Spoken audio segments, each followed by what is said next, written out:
Good morning student, how are you? This is the SST subject for 6th class. Today we are discuss our first topic of civics, name is diversity. So let's start our topic. First of all I will describe that diversity.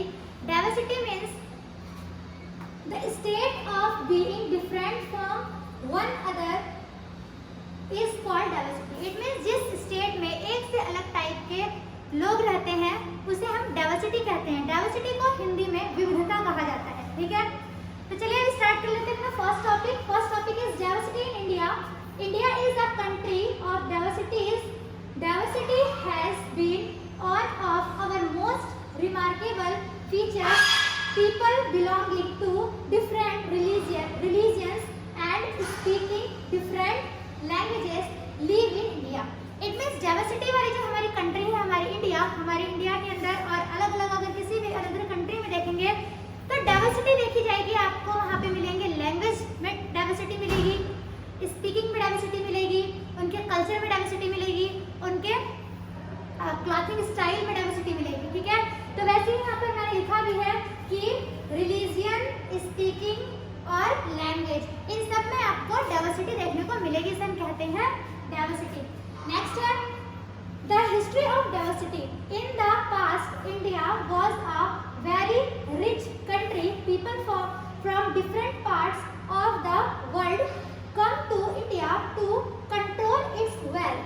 It means हमारे India की diversity की history के बारे में पढ़ रहे हैं हम कि हमारे इंडिया में जो डाइवर्सिटी की हिस्ट्री थी वो कैसी थी। तो हमारी इंडिया बहुत ही रिच कंट्री में से एक मानी जाती थी इन पास्ट, यानी कि जब पुराना टाइम चल रहा था उस टाइम पर। और यहाँ पर इतनी ज़्यादा हमारे इंडिया में अलग अलग टाइप की चीज़ें थी जिसकी वजह से हमारे इंडिया को सोने की चिड़िया कहा जाता था। ठीक है, तो इसीलिए यहाँ पर क्या हुआ कि इतनी सारी चीज़ों को देखते हुए जो ब्रिटिशर आए उन्होंने इस चीज़ को कंट्रोल में करने की कोशिश की। यानी कि हमारी इंडिया की सारे रिचर फैमिली को और सारे जितने भी रॉयल फैमिली से बिलोंग करते थे उन सबको अपने अंडर कंट्रोल करना स्टार्ट कर दिया।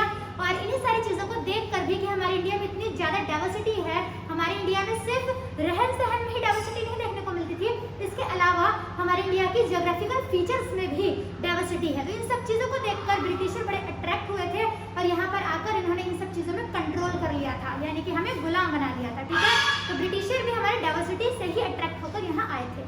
नेक्स्ट पॉइंट है हमारा kinds of diversity. India is a land of physical diversity. There are the Himalayas, fertile plains, the Deccan plateau, west coastal areas, the Thar desert and many other landforms. It means हमारे India की physical diversity के बारे में बताया जा रहा है यहाँ पर काइंड्स ऑफ डाइवर्सिटी। तो हमारे इंडिया की बहुत फिजिकल डाइवर्सिटी भी है, यानी कि हमारे यहाँ पे लैंड है अलग टाइप के। हमारे यहाँ इंडिया में थार डेजर्ट देखने को मिलते हैं, कोस्टल एरिया देखने को मिलती है, दक्कन प्लेट्यूज देखने को मिलते हैं, हिमालयाज, हमारे लैंड फर्टाइल है। यानी कि एक ही कंट्री में कितनी सारी वैरायटीज आपको देखने को मिलती है, इसीलिए हमारे इंडिया को डाइवर्सिटी कंट्री भी कहते हैं। नेक्स्ट है the diversity in physical features added a lot of variety to our culture as well. Women living in the cold climate of Kashmir wear woolen parents. जो हमारे इंडिया की रहन सहन में अगर डाइवर्सिटी देखेंगे आप तो हमारे इंडिया में फिजिकल फीचर्स हमारे यहाँ के बहुत अलग अलग टाइप से। जैसे अगर जम्मू कश्मीर की बात की जाए तो वहाँ की क्लाइमेट कोल्ड क्लाइमेट होती है और वहाँ की जो विमेन होती हैं वो वुलन की फीरल्स पहनती हैं। वहाँ के कपड़े का नाम है वीरन्स, वुलन की फीरल्स पहनती हैं वहाँ कश्मीर की वीमेंस। ठीक है, इस तरीके से अगर आप अलग अलग कंट्रीज में जाएंगे तो किसी कंट्री में कॉटन की साड़ी पहनती है कुछ लेडीज, कुछ जो मैन है वो कुर्ता पहनते हैं, धोती पहनते हैं। ठीक है, तो अलग अलग टाइप से हमारे यहाँ पर पहनावे में भी डाइवर्सिटी देखी जाती है। नेक्स्ट है religious diversity. India is a secular country. This means that people of India have the right to follow any religion of their choice and celebrate their religious festivals. It means religious diversity के बारे में कहा जा रहा है। religious diversity की meaning है धार्मिक विविधता। हमारे इंडिया की religious diversity ये है कि हम अपने इंडिया में किसी भी रिलीजियन को अपना सकते हैं, किसी भी धर्म को अपना सकते हैं और इसके अलावा किसी भी रिलीजियन को चॉइस कर बहुत बड़ी खासियत है हमारी इंडिया की, ठीक है। नेक्स्ट पॉइंट है linguistics and religion diversity. People of India speak different languages and use different scripts. The 8th schedule of the Indian Constitution recognize 22 languages. Hindi is primary official language, while English is the secondary official language. Linguistic and religion diversity के बारे में पढ़ रहे हैं। Linguistic कहा जाता है language को, religion diversity कहा जाता है कि किसी भी एक रीजन का किसी भी एक रीजन की लैंग्वेज, जैसे बंगाल की बंगाली है और अलग अलग हमारे स्टेट में अलग अलग टाइप के लैंग्वेजेस बोले जाते हैं, ठीक है। तो हमारे इंडिया की कोई भी नेशनल लैंग्वेज नहीं है, ये चीज बता दूं मैं आपको। हमारे इंडिया में जितने भी लैंग्वेज है वो स्टेट लेवल के लैंग्वेज है, हमारे इंडिया की कोई भी नेशनल लैंग्वेज नहीं है। जैसे अमेरिका की नेशनल लैंग्वेज है इंग्लिश, तो हमारे इंडिया की कोई भी लैंग्वेज नेशनल लैंग्वेज नहीं है। हमारे इंडिया में 22 लैंग्वेजेस को मान्यता मिल रखी है। हमारे इंडिया में 22 लैंग्वेजेस को रिकॉग्नाइज किया गया है कि अलग अलग कंट्रीज में अलग अलग स्टेट में बोले जाएंगे, ठीक है। इसके अलावा जो हमारी हिंदी लैंग्वेज है वो हमारी प्राइमरली ऑफिशियल लैंग्वेज है। प्राइमरली ऑफिशियल लैंग्वेज यानी कि फर्स्ट पे तो हमने रखा है हिंदी को, लेकिन सेकेंडरी जो हमारी लैंग्वेज है वो है इंग्लिश। इंग्लिश को हमने सेकेंडरी ऑफिशियल लैंग्वेज का दर्जा दिया है। इट मीन्स अगर आप पूरे वर्ल्ड में कहीं भी जाएंगे आपको इंग्लिश सेकेंडरी लैंग्वेज में मिलेगा ही मिलेगा। यानी कि अगर आप किसी भी टाइप की कोई भी ऑफिशियल फॉर्म फिल कर रहे हो उसमें आपको इंग्लिश सेकेंडरी लैंग्वेज में मिलेगा। आपने कभी भी कोई भी गवर्नमेंट के टाइप से कोई भी फॉर्म फिल किया होगा तो उसमें आपने देखा होगा पहले हिंदी में ऊपर लिखा होता है, उसी के जस्ट नीचे इंग्लिश में लिखा होता है, ठीक है। क्योंकि इंग्लिश को सेकेंडरी लैंग्वेज का दर्जा दिया गया है, इसीलिए उसे नीचे लिखते हैं और हिंदी ऊपर लिखते हैं। इसी तरीके से अलग अलग अगर आप स्टेट में जाएंगे उस स्टेट की लैंग्वेज पहले लिखी होगी, देन इंग्लिश में लिखा होगा, जो भी उसके अकॉर्डिंग लिखना होगा, ठीक है। तो ये है हमारा ये लिंग्विस्टिक का टॉपिक। नेक्स्ट है unity in diversity. People living in India are Indian first. This unity has been a part of our history. तो क्या बोला गया? यूनिटी इन डाइवर्सिटी बताया जा रहा है, यानी कि हमारे इंडिया में इतनी ज्यादा विविधता है लेकिन फिर भी हमारे इंडिया में क्या है?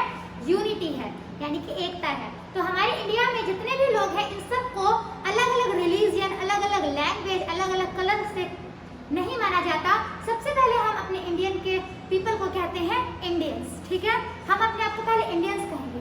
एग्जाम्पल मैं अगर आपको दूं तो ये कह सकती हूँ कि अगर आप कभी भी किसी अनदर कंट्री में जाएंगे तो वहां पे जाने के बाद आपको कोई भी देखकर ये नहीं बोलेगा कि आप हिंदू हो, मुस्लिम हो, सिख हो, ऐसा कोई नहीं कहेगा। सबसे पहले आप अपने आप को अगर इंट्रोड्यूस भी करवाओगे तो सबसे पहले आप बोलोगे आई एम इंडियन, ठीक है। उसके बाद ही अपना नेम बताओगे, ठीक है। क्लियर है? तो यही चीज यहाँ पे बोला गया कि हमारे इंडिया में इतनी ज्यादा डाइवर्सिटी है लेकिन फिर भी हमारे इंडिया में क्या है? यूनिटी है। अलग अलग टाइप के लोग तो रहते हैं लेकिन सब मिलजुल कर बड़े प्यार से रहते हैं। नेक्स्ट पॉइंट है वी आर रिस्पॉन्सिबल इंडिया। ये लास्ट पॉइंट सुन लीजिए, इसको मैंने लिखा नहीं है, अपने बुक से थोड़ा पढ़ लेना, वैसे मैं आपको बता देती हूँ। वी आर रिस्पॉन्सिबल इंडिया में बताया गया है कि जितने भी इंडियंस हैं किस चीज के लिए रिस्पॉन्सिबल कहा जा रहा है? यहाँ पे कहा जा रहा है डाइवर्सिटी के लिए।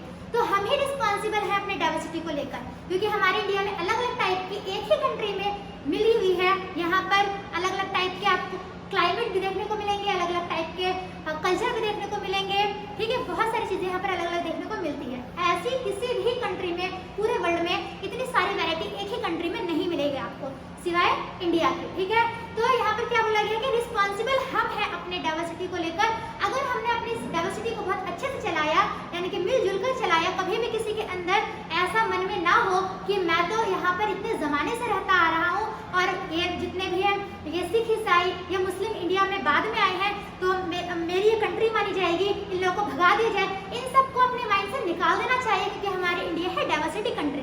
तो डाइवर्सिटी के अकॉर्डिंग तो यही होगा ना, अलग अलग रिलीजन के लोग रहेंगे इंडिया में, अलग अलग टाइप के लैंग्वेज में बात भी करेंगे इंडिया में। तो इसीलिए इन सब चीज़ों को मद्देनजर रखते हुए अपने इंडिया को यूनिटी में लाने की कोशिश करना चाहिए, क्योंकि इन सब के रिस्पॉन्सिबल हम ही हैं। हम जैसे अपने इंडिया को चलाएंगे वैसे हमारी इंडिया चलेगी। अगर कोई बाहर का आके हमें लड़वाने की कोशिश करता है, एग्जाम्पल मैं आपको बहुत अच्छा खासा दूंगी। 1947 से पहले का क्या हाल था हमारे इंडिया का? जब ब्रिटिशर्स आए थे तब हमारे इंडिया ने दूसरी कंट्री ब्रिटेन के कहने पर ही लड़ाई करना शुरू कर दिया था। उन्होंने हिंदू मुस्लिम में लड़ाई करवाया था और फिर क्या हुआ? इंडिया को ऐसी कगार पहुंचना पड़ा कि पाकिस्तान करना चाहिए, अपने डाइवर्सिटी वाले कंट्री में यूनिटी बना के रहना चाहिए। ठीक है class, I hope you will understand all topics. Your homework is revise this chapter again. Thank you.